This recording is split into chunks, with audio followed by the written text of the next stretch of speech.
1일 월사 기도회, 오늘 우리에게 주신 하나님 말씀은 이사야 53장 1절부터 3절까지 말씀입니다.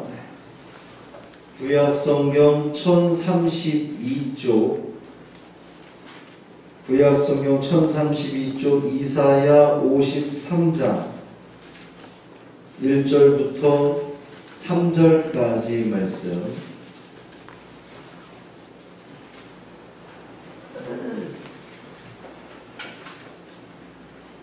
함께 읽겠습니다. 우리가 전하는 것을 누가 믿었느냐? 여호와의 팔이 누구에게 나타났느냐? 그는 주 앞에서 자라나기를 연한 순 같고 마른 땅에서 나온 뿌리 같아서 고운 모양도 없고 풍채도 없은즉 우리가 보기에 흠모할 만한 아름다운 것이 없도다. 그는 멸시를 받아 사람들에게 버림받았으며 간고를 많이 겪었으며 질고를 아는 자라. 마치 사람들이 그에게서 얼굴을 가리는 것 같이 멸시를 당하였고 우리도 그를 귀히 여기지 아니하였도다. 아멘. 이 말씀 하나님 말씀입니다. 인사합니다. 주님의 평화가 여러분과 함께. 예, 새벽이지만 우리 옆사람에게 인사합니다. 주님의 평화가 당신과 함께. 너무 오래 쳐다보지 마시고요. 새벽엔 다들 민망하니까.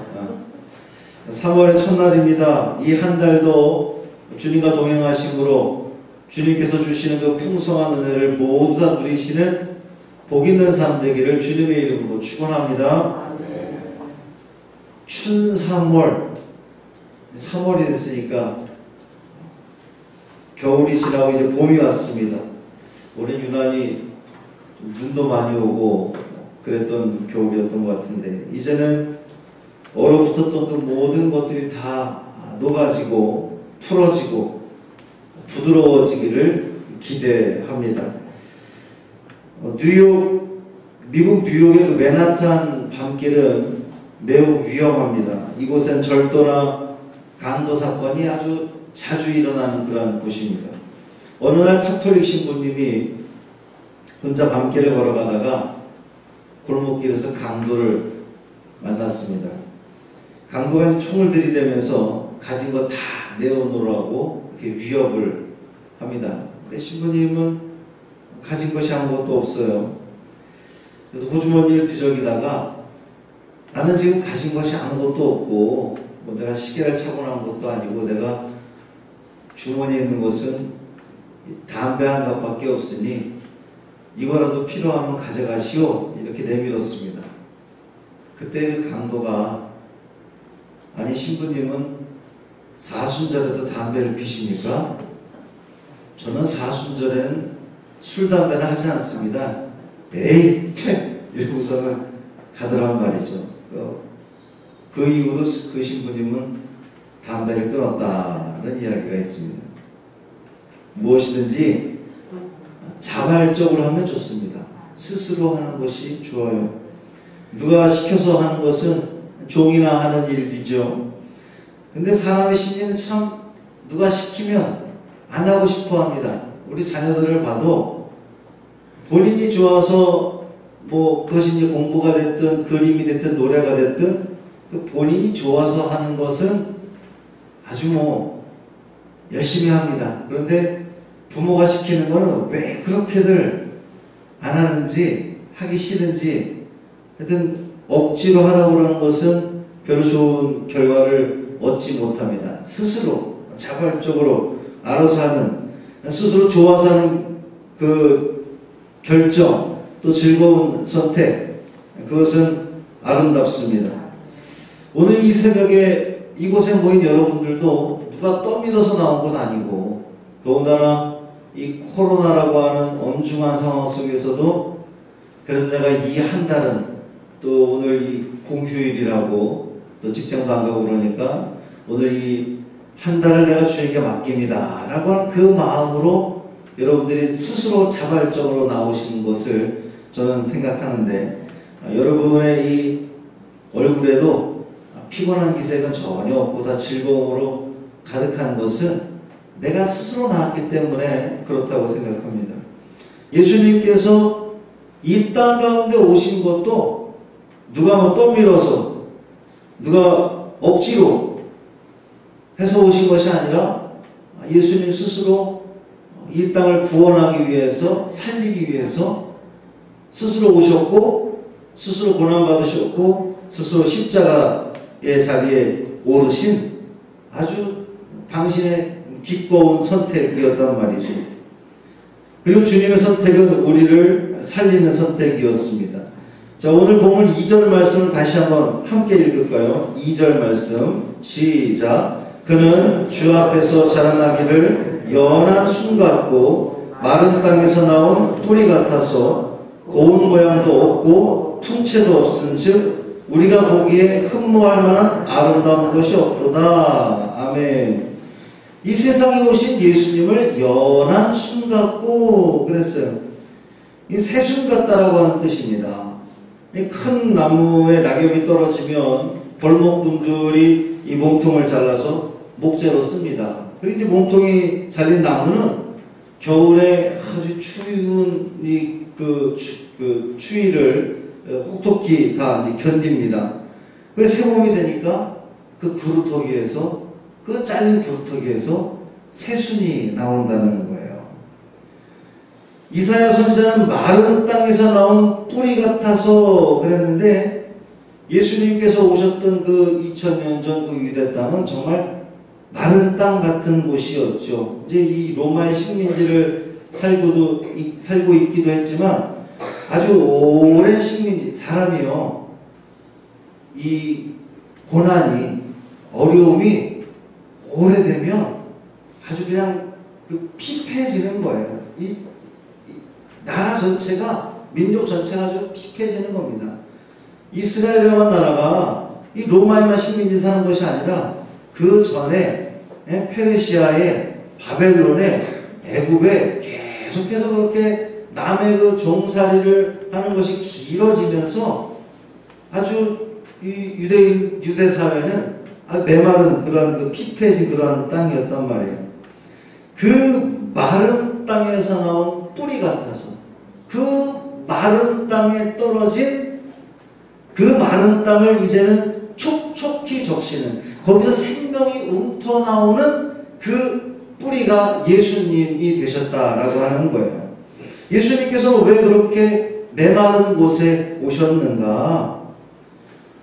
그것은 지금 어려운 처지에서 고난당하는 사람들을 위한 당신의 즐거운 선택이었단 말이죠. 만약 예수님께서 그 메마른 땅이 아니라 그냥 아주 뭐 풍족히 잘 사는 곳, 풍족히 아주 좋은 곳, 그때 뭐 요즘 우리식으로 하면 선진국의 무슨 대통령이나 부유한 왕자로 예수님이 오셨다고 한번 가정해 봅시다. 그렇다면 이 가난하고 어려움 당하는 사람들하고 너무나 이 괴리감이 커지는 거예요. 예수님이 그랬을 거란 말이에요.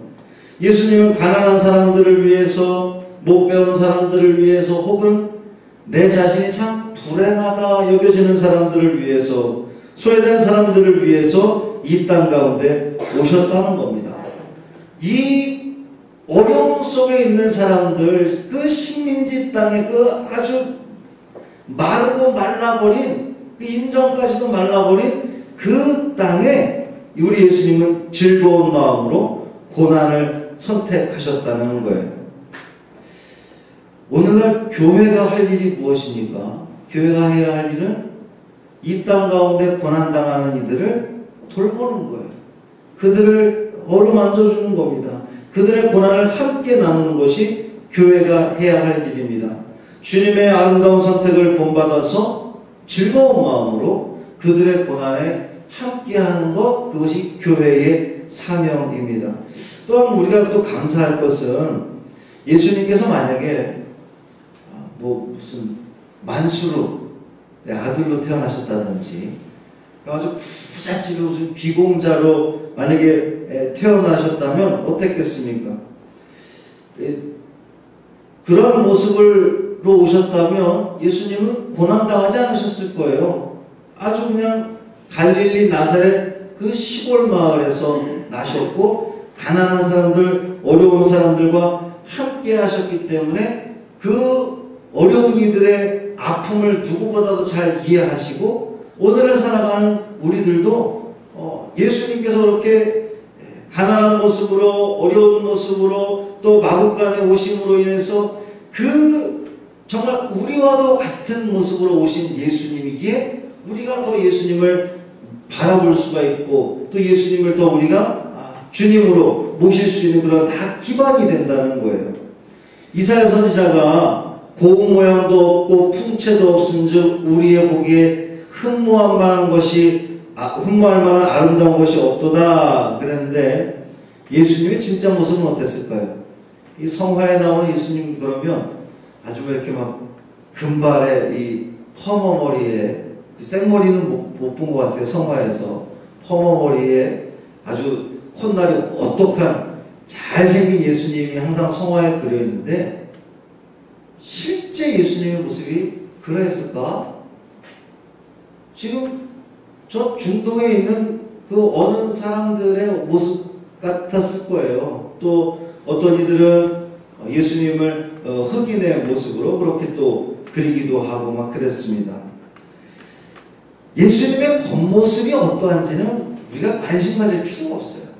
그게 중요한 건 아닙니다. 중요한 것은 예수님의 시선이 어디에 있었느냐라는 거예요. 예수님의 시선이 누구에게 있었냐는 겁니다. 누구에게 예수님은 관심을 가지셨고 마음을 쓰셨냐는 거죠. 예수님은 가난한 사람, 세리, 여자, 죄인들의 친구였습니다.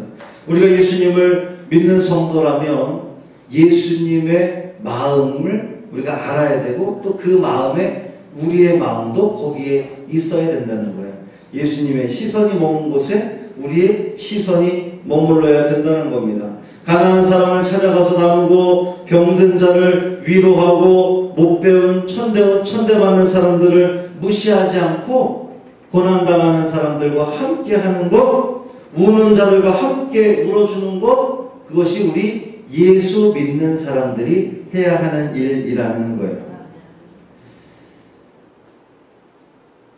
오늘 또 3절 말씀을 다 같이 한번 3절 말씀을 다 같이 읽겠습니다. 시작. 그는 멸시를 받아 사람들에게 버림받았으며 간고를 많이 겪었으며 질고를 아는 자라 마치 사람들이 그에게서 얼굴을 가리는 것 같이 멸시를 당하였고 우리도 그를 귀히 여기지 아니하였도다. 아멘. 멸시를 받은 예수님이 멸시받는 사람을 사랑하시는 거예요. 간고를 많이 겪으신 주님께서 간고를 겪는 사람을 사랑하시는 거예요. 질병의 고통을 아는 주님께서 질병의 고통을 앓고 있는 사람을 사랑하는 거예요. 사람들에게로부터 무시당했던 예수님이 무시당하는 사람을 사랑하시는 겁니다. 주님께서 우리를 구원하시기 위해서 그 고통당하는, 무시당하는 사람이 되기를 선택하셨습니다. 주님께서 기꺼운 마음으로 십자가의 그 고난을 선택하셨어요. 자, 이제 우리는 어떻게 해야 될까요? 무엇이든 억지로 하지 않기를 바랍니다.